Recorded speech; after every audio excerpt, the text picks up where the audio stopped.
Bill's got a great idea. So to harvest our homegrown garlic, he set up with the wheelbarrow in the garage, and he's cutting off the roots and the tops. We already took all the ramps from the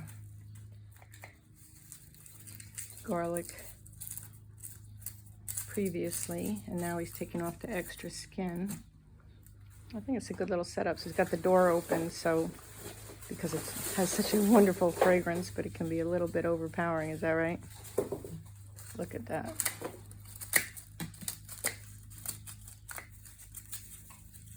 It's so easy to grow garlic too. You just plant it in October, November.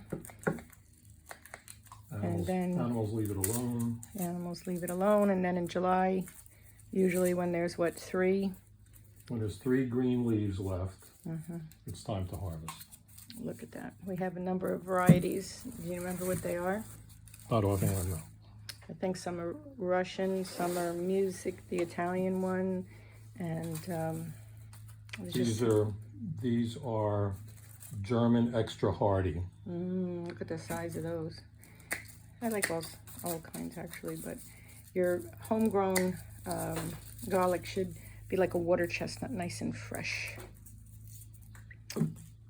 Happy gardening.